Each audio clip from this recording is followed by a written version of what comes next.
Hello guys, welcome back to our anime explainer. Guys, please like the video and subscribe to my channel. Today is explanation of Tales of Herding God Part 86 based on novel. So let's start. Qin Mu stared with wide eyes, beyond startled. He had a grotesque and variegated feeling and didn't know whether to laugh or cry. Just then, that sword light had avoided him and went straight for the heart of Fushin's brows, penetrating his skull. Even if he wanted to stop it, he couldn't make it in time. The aim of this sudden sword light was to slay him, the heavenly devil cult master. However, when he clashed with Fushin, he had used Rulai's Mahayana Sutra, so his Buddha rays shot to the heavens, while Fushin had used great educational heavenly devil scriptures, which gave him a severe devil nature. The owner of the flying sword was over a mile away from them, so with the hazy moonlight, he had simply sent the sword flying based on the rays he saw from afar, taking Fushin's life. The retainers of the Crown Prince naturally had extremely high abilities, and cultivated orthodox sword techniques. On top of that, Fushin had been already heavily injured by Qin Mu, and so he lost his life carelessly just like that. Beside the boundary stone, the dragon Qilin was staring at the Eleph. Before the two strange beasts could even start to fight, the battle had already ended. The Eleph let out a sigh of relief when he saw Qin Mu not killing Fushin, yet to its surprise, a sword light came from nowhere. It was so sudden that the Eleph had no time to react. The figures began flying over, and Qin Mu didn't think twice before moving back onto the dragon Qilin. When the Eleph saw Fushin's death, its mind was left in a huge mess, and the creature was overwhelmed by the dragon Qilin's aura. Qin Mu jumped onto the back of his mount, and the dragon Qilin immediately fled from the scene as fire clouds grew under his feet. "That head is mine," one of the crown prince's retainers shouted out. "No one shall take my credit." He came to the boundary stone, and pulled out his flying sword from the heart of Fushin's brows. When he got ready to cut Fushin's head off, he was slightly stunned. How come he doesn't have hair? As the other retainers rushed after, they were bewildered when they saw Fushin riding on the dragon Qilin to escape, while the Eleph that guarded Great Thunderclap Monastery stood motionless. Qin Mu turned his head back, and the heavenly devil cult master smiled towards these retainers of the crown prince under the moonlight, making their hearts fall into the abyss. Heavenly devil cult master. The retainers of the crown prince felt their whole bodies turn cold as they thought what to do next. Since the one riding the dragon Qilin was heavenly devil cult master, there was only one person that could be lying there under the boundary stone. They turned their suddenly stiff necks, and saw the retainer with the sword standing helplessly. He stretched his hand out to try and block the sword hole in the heart of Fushin's brows, but there was no use. He stood up, thinking to drag the body away, but then saw the rest of his companions when he turned his head around. This retainer was out of his wits and turned around to look at the corpse of Fushin under the boundary stone, before looking back at the other retainers. He then looked at the corpse again, repeating the movement of his head for the third time. "What do I do?" He sounded like he was sobbing. "We all came here together, so you guys can forget about leaving me alone. If you sabotage me, you guys won't escape death as well. Killing Fushin is a grave crime, and the crown prince will execute all of you as well." The other retainers also had no idea how to proceed, but then, one of them said with a parched throat, "We might as well go all the way, burn the corpse and eliminate all evidence," pushing the blame onto heavenly devil cult master. There's already more than enough shit on heavenly devil cult master, so one more thing won't make a difference. Someone in the crowd reminded, but that Eleph saw what happened. They all turned to look at the Eleph. "Kill this deer and no one will know." They sprung into action, and countless flying swords flew out from their sheaths, coming down from the sky like sword rain which came for the Eleph.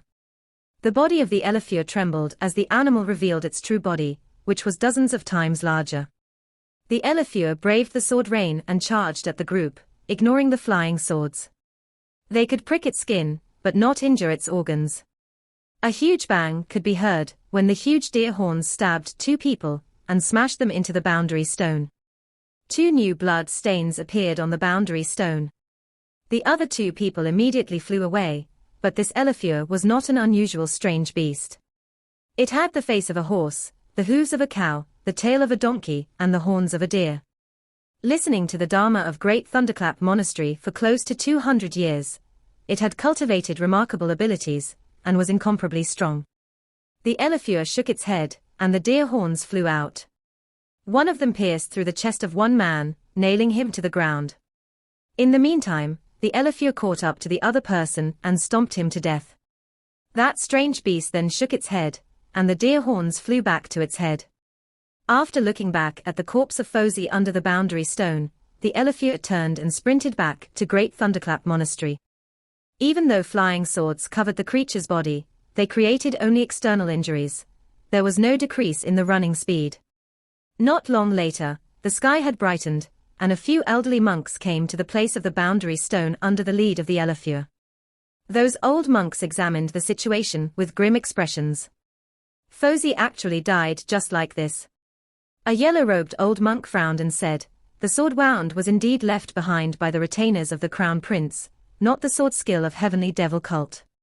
It also a match with the weapons of those retainers.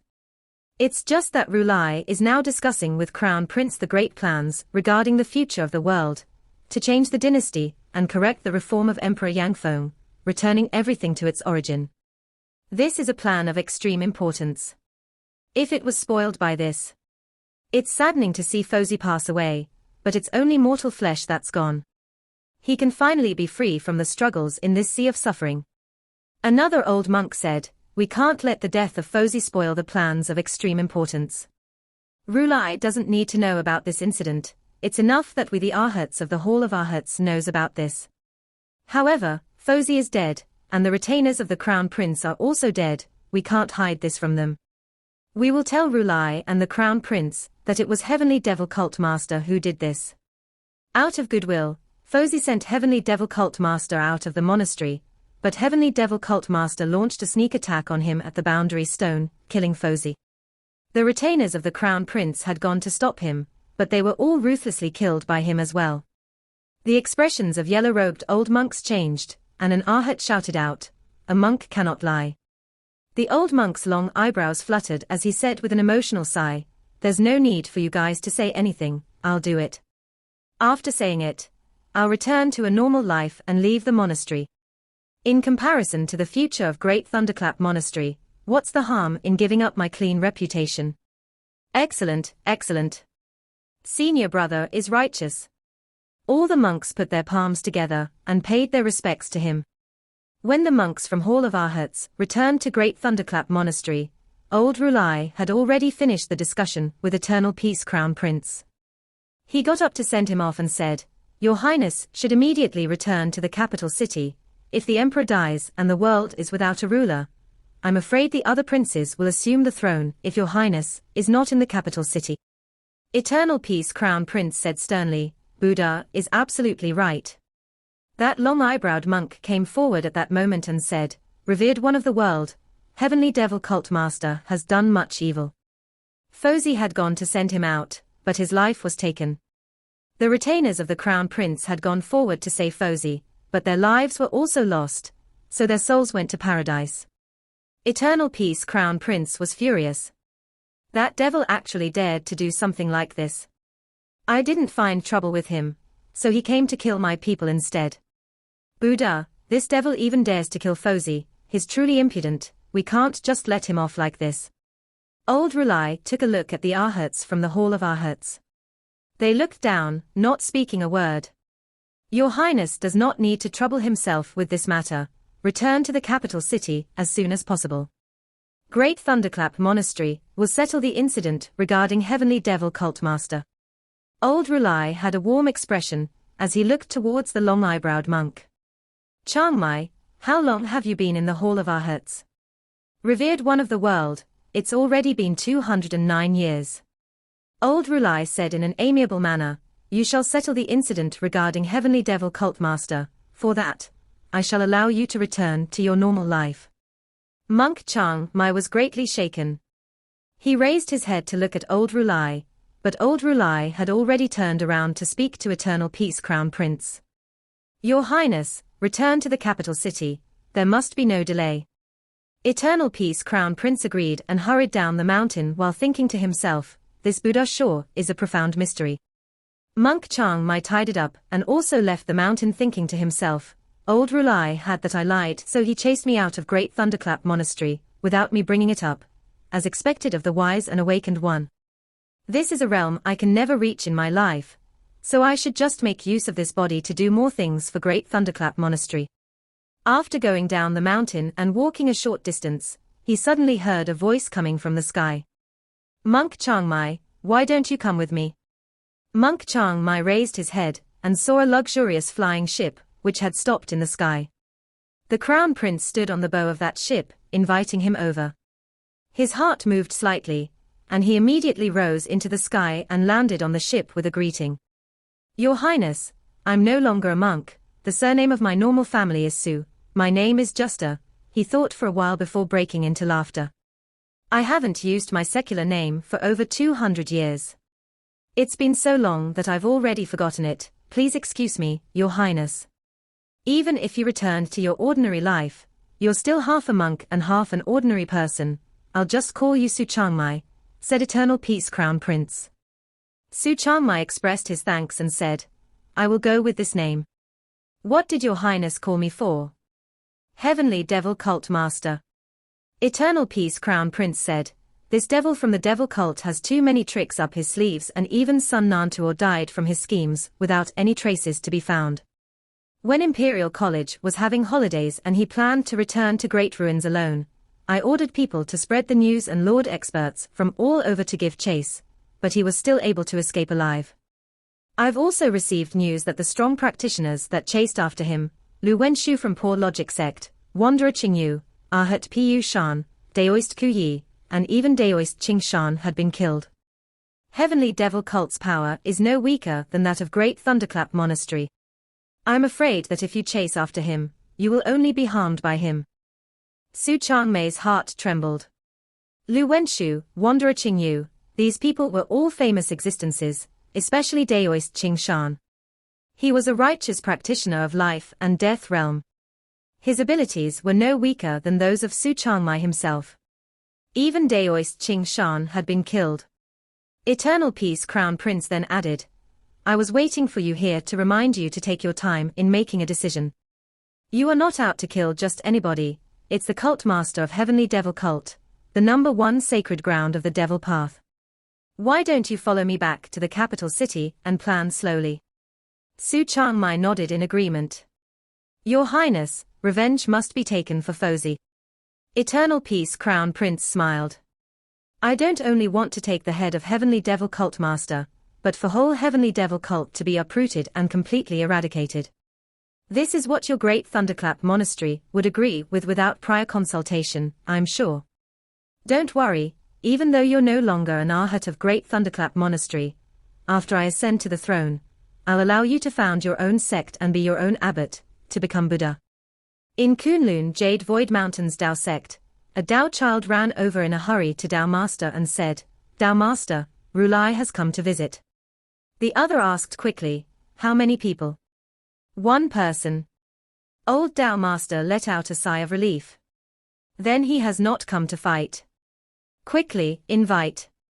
Never mind, I shall invite him personally. After a while, old Rulai and old Dao Master sat down, and he dismissed his followers.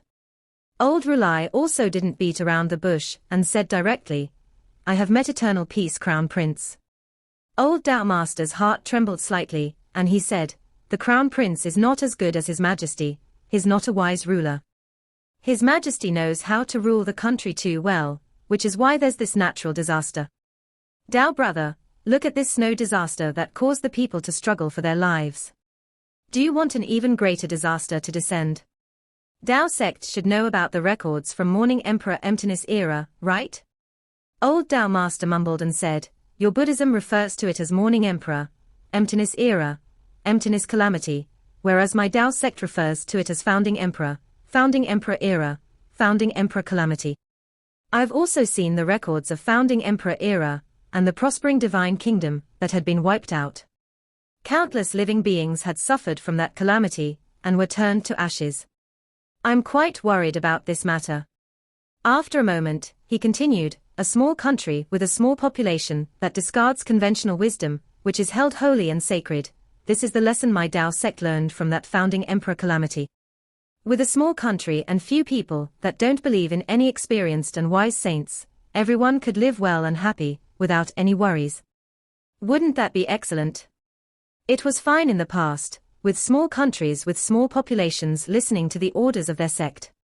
We need a new emperor. A dead emperor is better than all living things being dead, said old Rulai.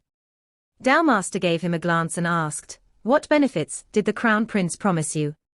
Old Rulai shook his head and said, "I didn't ask for any benefits from him." Dao Master smiled. "I believe you." Since they were done, he rose and said, "That Dao sword of mine hasn't been used for a while. I wonder if it has turned blunt, if it'll be able to slay a true dragon." Old Rulai rose to express his thanks. Much thanks to senior brother for assisting. As Qin Mu traveled forward, he saw desolation caused by the disaster. There were starving people everywhere, small and large tragedies sprung up everywhere, and plague ran amok. When compared to the peaceful territory of Great Thunderclap Monastery, these places were simply hell. Luckily, there were numerous college and primary school scholars sending medical help to suppress the plague, or else the disaster would have become even more severe. Eternal Peace Imperial Preceptor had constructed many primary schools and colleges to replace private schools, and they revealed their worth at this moment.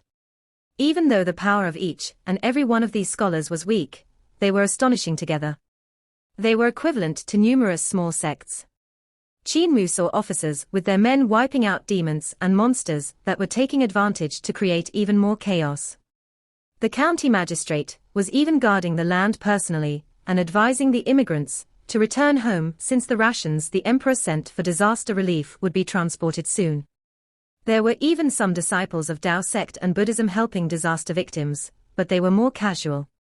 Compared with the power of the empire, their reach was limited, and they would only help wherever they went.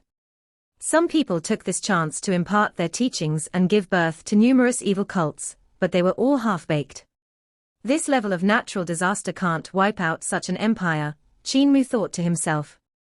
The new crops were already planted, so as long as they waited until the harvest season, the people would be appeased. The timing of this disaster in Eternal Peace Empire was extremely strange, though. It happened precisely after the entire empire was thrown into chaos, and most of the rations had been exhausted by the wars. With this snow disaster added into the fray, it was enough to shake the foundation of the empire. I wonder if Eternal Peace Imperial Preceptor has returned to the court, if the emperor is still sending disaster relief. Also, where did this natural disaster come from? This is not something that sacred grounds like Dao sect and Great Thunderclap Monastery can create, but that requires a god's power. He raised his head to look up at the sky in suspicion. Why had this happened? Why did heaven want a disaster to descend on eternal peace? For the orthodox teachings of gods in the human world. Before eternal peace, it was a world that was ruled by sects which formed countries of all sizes.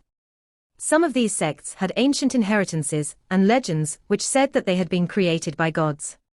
In that case, was it because the orthodox teachings of gods in the human world were being wiped out by Eternal Peace Empire which angered the gods into sending such a natural disaster? Or was there a more profound reason behind this? Qin Mu found some disciples of Heavenly Devil Cult and made a few inquiries. Heavenly Devil Cult was currently following the authorities to send disaster relief, and most of the disciples in the cult had been mobilized, covering all of the lands. The hall masters of every hall had also donated money out of their pockets, and were all beyond broke. The problem was that some merchants were still hoarding to profit, and some influential families were not selling. The emperor was angered and killed a bunch of them, then found some officials that took bribes and bent the law, coveting the money for disaster relief, and so he killed another bunch of them. There were also some people that took this chance to sell official positions, and the emperor killed one more bunch. A Heavenly Devil Cult disciple, who had followed the emperor to send disaster relief, had seen quite a number of things. When he spoke, his face was wide with a smile full of exultation. The emperor even faces assassins, most of whom were existences of the cult master level.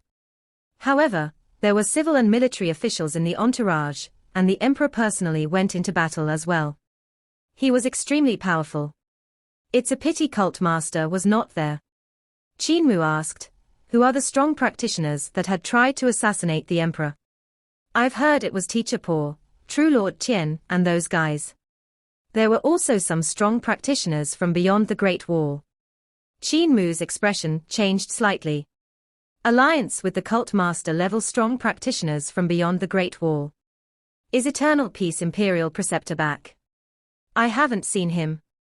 Qin Mu mumbled for a moment, then asked, where is the emperor now? He's at Bazu Prefecture, that's 5,000 miles away from here. That heavenly devil cult disciple soon added, the emperor had gone to the south and cleared the influential families that had refused to sell their rations before going to the north and is now at Bazu. That place is still considered stable. Qin Mu composed himself and asked, what about the capital city? Which of the first-ranking high officials are left behind? The crown prince was left behind to supervise the empire and the officials related to him. Qin Mu's expression became grim. The capital city was supposed to be supervised by the crown prince, yet he had run to Great Thunderclap Monastery.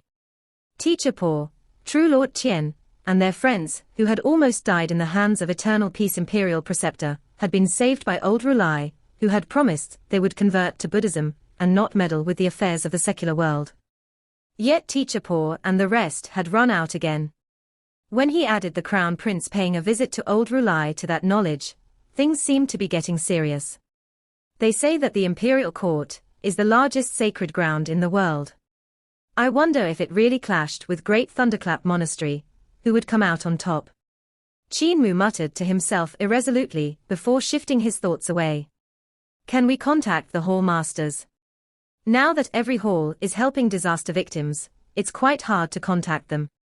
If we wanted to gather all the halls, it would probably take a month or two. Qin Mu shook his head and left without saying anything. Sitting on the back of the Dragon Chileen, he hurried towards Bazu. Bazu was about 5,000 miles away, and the journey was long. Even if the Dragon Chileen didn't rest, he would only be able to reach there the next day. But rest was necessary, so he reckoned that he would only reach Bazu on the night of the next day. If only my treasure ship was still around, it would be so much easier. What a pity it's ruined. Qin Mu ordered the Dragon Chileen to rush forward at full speed and promised him a bucket of food every day. The Dragon Chileen's spirit was roused and he sprinted towards Bazu while stepping on his fire clouds.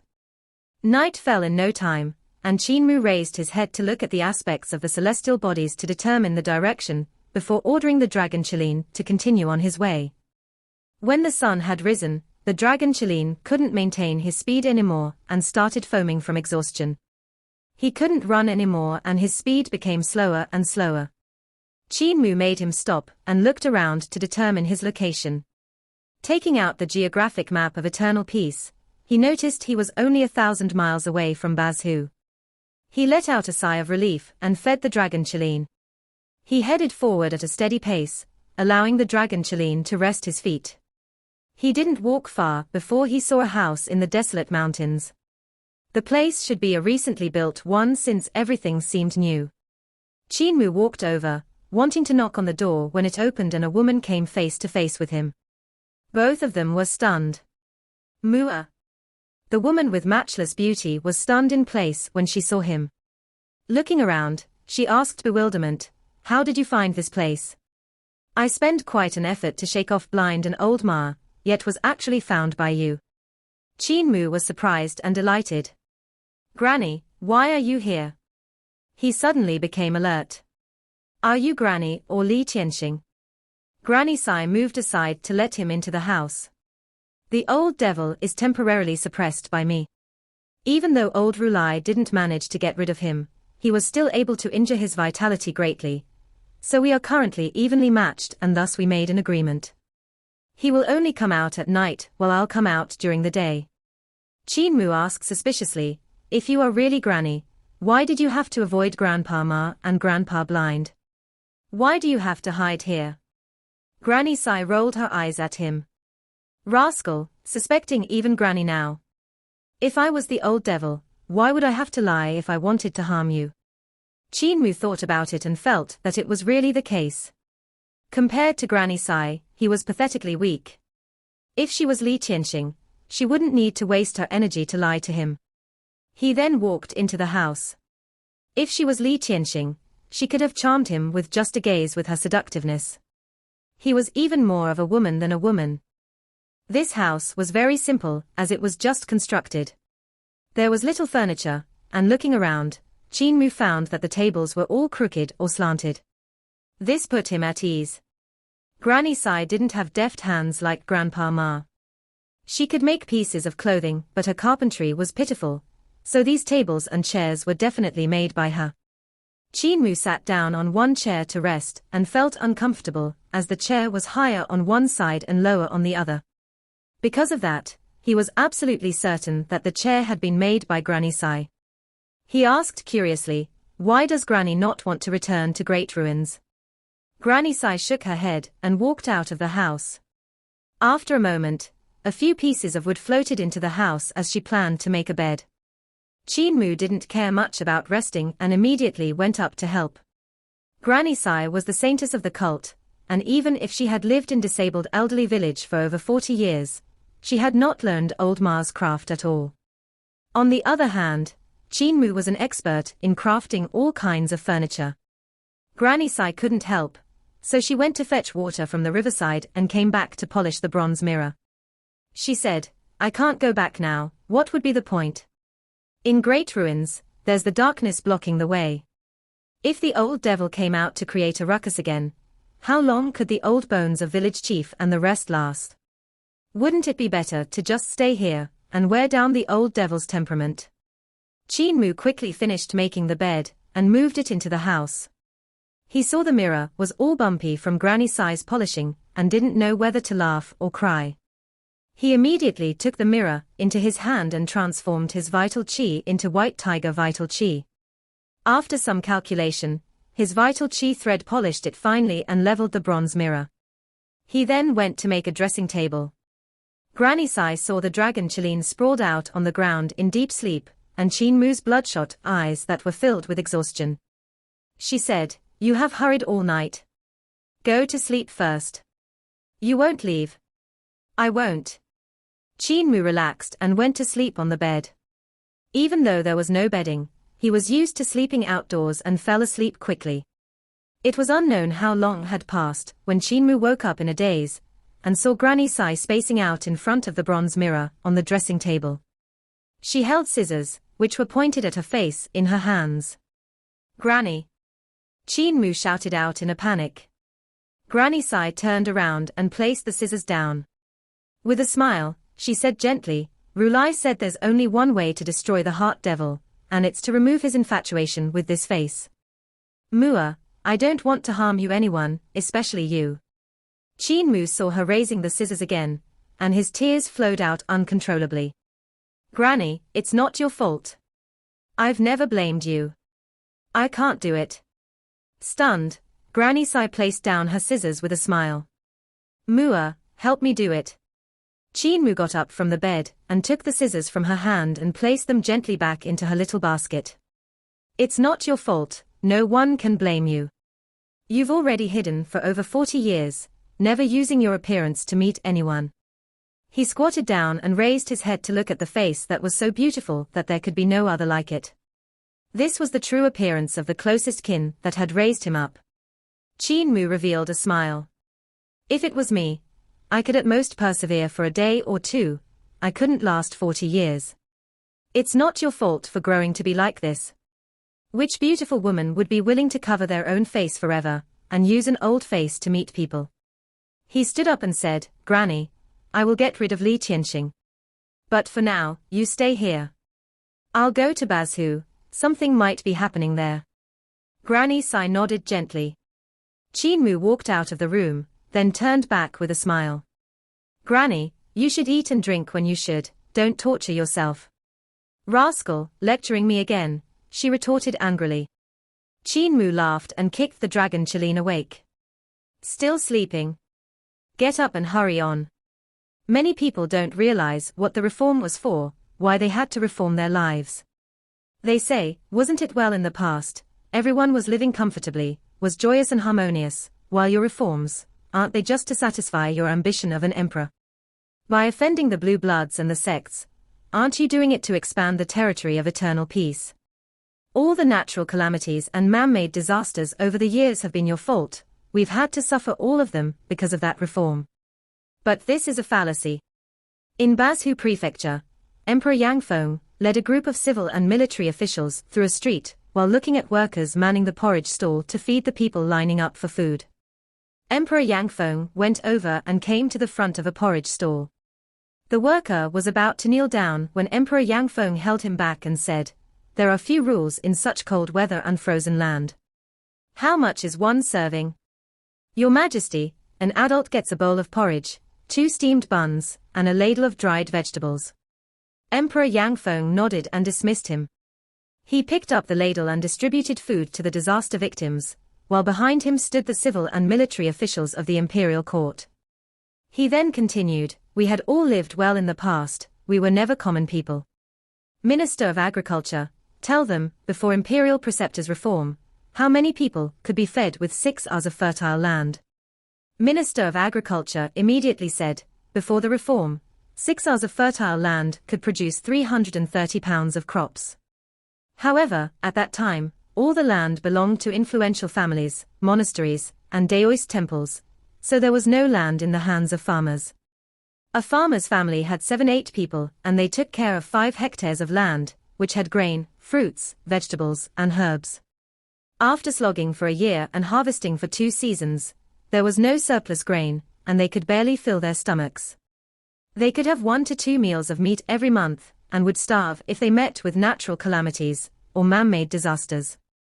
Back then, many elderly would automatically go up the mountain, or jump into rivers during years of disaster so that they wouldn't be a burden to their families. Meanwhile, the influential families, monasteries, and Daoist temples were hoarding great amounts of grain and gold. Emperor Yangfong said, 5 hectares of land to only feed a family of 7 to 8. After painstakingly planting a year's worth of grain, where did it go? Tell them, how many people can be fed by 6 hours of land after the reform? Minister of Agriculture continued, "Your Majesty had ordered imperial preceptor to manage the reform and reclaim all the land. Influential families, monasteries, and Daoist temples can no longer manage any land. An adult male can manage 5 hectares of land, 1 hectare of which would be fertile land. In the recent years, there was a growth in population, so the rules had been changed. An adult male can now manage 2.5 hectares of land and half a hectare of fertile land." Imperial preceptor had also made martial arts practitioners and divine arts practitioners to help with agriculture. To provide a stable crop, rain was provided during drought and water drainage during floods, thus there was no starvation for 160 years. Nowadays, 6 hours of land can produce 820 pounds of crops. 440 pounds are used for the land tax, but farmers no longer find it too expensive to eat meat. 330 pounds, 820 pounds. Emperor Yangfong picked 2 steamed buns and placed them in the bowl of a starving person, before giving him a ladle of dried vegetables while sighing ruefully. What is Buddha? This is Buddha, a living Buddha, a breathing Buddha, the Buddha of all common people. It's not by taking on the title of Rulai, or Tao Master, and giving talks on chicken soup for the soul would one become Buddha, or Tao Master. Minister of Agriculture, let me ask you again, since imperial preceptor's reform was good and the rations have also increased, why are there still starvation whenever a natural disaster breaks out? Minister of Agriculture had a troubled expression and hesitated. This? Say it. Yes. Other than the increase in population, there are still things like the eating of meat and wars. Feeding livestock requires grain, as well as feeding strange beasts in the army, training soldiers, fighting wars. All of it requires grain. But the most important reason is still the circulation of cultivated land. There are some pieces of land that were bought back by the influential families, sects, and temples, who then once again became landowners. Grain has once again returned into their hands. The reason why the sects were able to rebel the previous time was because they had the money and the rations, that's why they were so daring. Still, this issue of starvation shouldn't have been so severe. It was all because after fighting the war, the empire's treasury had been emptied and the influential families, sects, and temples refused to give out rations. The effect caused by the previous rebellion of the sects is huge. Emperor Yangfong turned his head back and took a glance at the officials. Influential families, sects, monasteries, and Daoist temples were always seated high above, eating exotic delicacies daily, talking about wind, flowers, snow, and the moon, chatting about paths, skills, and divine arts, discussing immortality and longevity. There are farmers feeding them, but who of them is willing to lend a hand to those farmers? If the farmers refuse to comply, they will send disasters and calamities on them straight away. Is this snow disaster strange? No, it isn't. When sects ruled their own countries, these kind of snow disasters weren't rare, either. However, it wasn't gods sending those calamities, nor was it heaven. It was the sects sending those calamities and disasters to make the common people comply and not dare to rebel. Imperial preceptors' reform made sects have to work for farmers, for merchants. This is what made them displeased, and they didn't want to do it. In the meantime, Imperial preceptor created more reforms and founded primary schools, colleges, and Imperial College. He used them to pass down the abilities of sects to the people of the world, to let them be able to protect themselves, and the sects were even more displeased. They wanted to rebel, to kill people. Little did they think that their ancestors from 8 generations back were all farmers, none of them an exception. Look and listen clearly. I have executed them this time, and if you guys act like them the next time, I will execute you guys as well. The officials I want aren't from those sects that are high above, or any experts or Buddhas. The officials I want are those that are able to handle matters in a down-to-earth manner. Scholars must be able to work for farmers, artisans, and merchants. There are actually some scholarly officials who think they are a level higher than others. Damn it, scribe, allow me to say a profanity, damn it, they only know how to grumble and view themselves highly. I wish for more than anything to execute them. The civil and military officials lowered their heads and didn't dare to say a word. 2 scribes looked at each other, both of their expressions troubled. The older scribe then said softly, Your Majesty, Son of Heaven needs to watch his language. I don't say profanities frequently, wasn't I really angered, which was why I had scolded people. Pardon me, scribe. While he had been speaking, the person in queue for food was a high monk, who was holding onto a golden alms bowl with a smile. That was a very good speech, Your Majesty. However, now that the natural disaster has come, the righteous path is to stop the disaster and save the common people from suffering. Emperor Yangfong took a look at this high monk and gave him a bowl of porridge, 2 steamed buns, and a ladle of dried vegetables before saying, Not only was my speech good, what I do is even better. High monk, eat slowly, don't bother the people of the secular world. That high monk agreed and carried his golden alms bowl away. Rulai. The people behind Emperor Yangfong were stunned when they saw that high monk. After he left, an old Daoist came from the back. His clothes were disheveled, and his hair was slightly messy. While carrying a bowl, he smiled, Has Your Majesty eaten? Emperor Yangfong had a grim expression as he scooped porridge for him and shook his head. Not yet. Your Majesty should eat more, it's easier to be moved if you're full. Emperor Yangfong nodded and grabbed 2 steamed buns and a bowl of porridge. He said to the civil and military officials, Come and eat some too, we have trouble. The civil and military officials looked at the monk and Daoist like they had met formidable foes, but the 2 people only squatted down at the corner of a wall. They drank the porridge and ate the buns and dried vegetables, enduring hardship gladly. The officials went forward and took a serving each before squatting down beside another wall.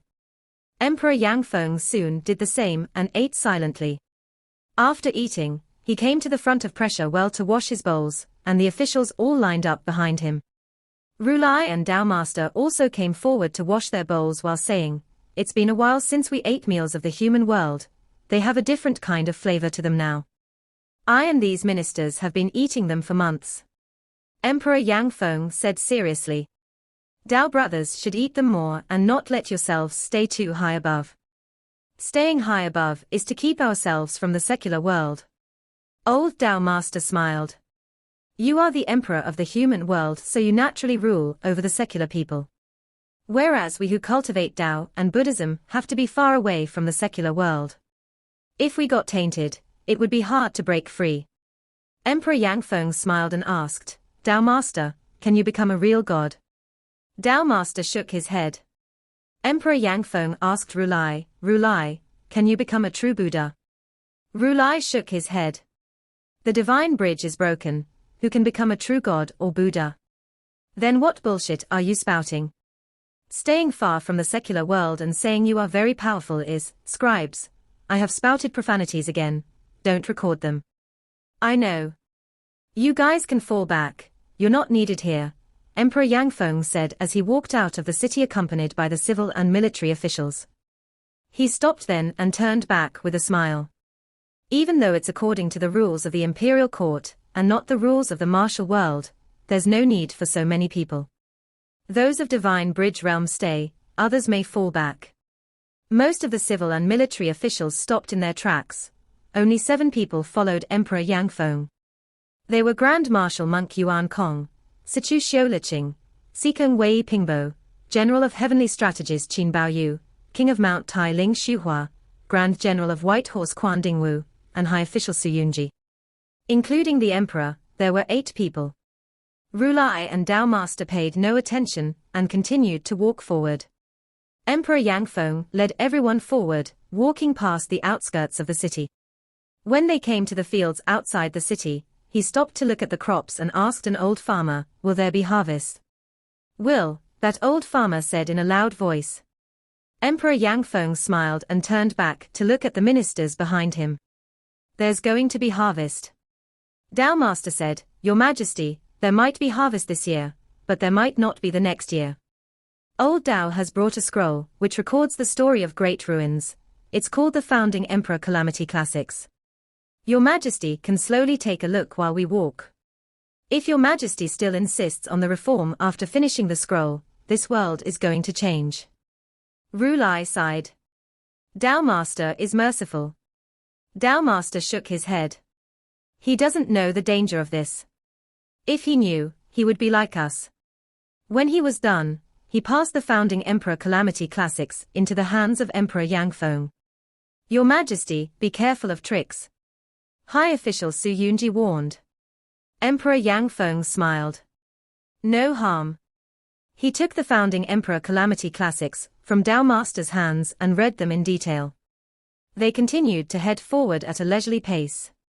Emperor Yangfong flipped page after page and read through the Founding Emperor Calamity Classics. Dao Master and Rulai never hurried him, quietly walking nearby. After covering over 100 miles, Emperor Yangfong had finished reading the Founding Emperor Calamity Classics and composed himself. He raised his head to look at the sky, but did not say anything. Old Dao Master asked, Your Majesty has the well-being of all living things in mind, so you should know what to do, right? Emperor Yangfong was in a daze for a time. Then, he suddenly said, When I was young, Eternal Peace Empire didn't have such a large territory, and the emperor wasn't so respected. At that time, all the sects and influential families were still riding roughshod over people. I had once followed an envoy out of the country to visit a place called Yuanqi Country, which is now Yuan Prefecture. There was a lightning disaster there, and the sky was covered in dark clouds, which shrouded Yuanqi Country. The lightning crackled and struck non-stop, killing livestock and common people alike. The emperor of Yuanqi Country brought his civil and military officials to kneel and beg for forgiveness from the lightning disaster. The common people of that country were also kneeling on the ground, begging heaven to grant them a pardon. In that lightning disaster, the emperor was electrocuted to death. Only after the event did I learn the heaven in their words wasn't the heavenly gods, but hidden lightning sect. That year, the harvest hadn't been good, so the goods offered to hidden lightning sect were lacking, and hidden thunder sect sent a calamity on them. What had caused the disaster was the cult's legacy spirit treasure, 9 heavens lightning luring cover. The emperor had put all the blame on himself, which was why hidden lightning sect had electrocuted him and changed the emperor. At that time, I was already thinking. He looked at Dao Master and Rulai and said slowly, enunciating every word, I had to overthrow you guys. Now, I have done it, but what Imperial Preceptor and I have done is still not enough, so there is this snow disaster. It was sent by a god. Then I shall overthrow that god. Dao Master couldn't resist asking, Your Majesty isn't going to put the well-being of all living things in mind. Do you want to turn eternal peace into the likes of great ruins? When you, an Imperial Preceptor, carried out your reform, and took down the many sects to conquer such a huge territory, this old Dao didn't stop you, did I? However, if you continue with your reform, heaven will be angered and all living things will be in danger. Old Rulai said, Think thrice, Your Majesty. You have your own beliefs, and I have mine. Old Rulai sighed and said to Dao Master, Old Dao friend, let's just change the Emperor. Dao Master fetched his Dao sword and nodded. Oh well, I said what I could. What can I do if Your Majesty remains stubborn? We'll just have to change the Emperor. Emperor Yangfong looked around and saw old Daoists, old monks, teacher Paul, and the rest walking in from all directions, surrounding them in the middle. Their numbers were much greater than his own. The expression of General of Heavenly Strategies, and the rest changed drastically. Emperor Yangfong was stunned, then broke into laughter. Rulai, Dao Master, I thought you would go by the rules of the martial world. Never would I have thought you guys would go by the rules of the Imperial Court. Rulai shook his head. We have no choice, so we seek forgiveness from Your Majesty. Dao Master, Dao friends, let us send His Majesty on his way. This video will end here.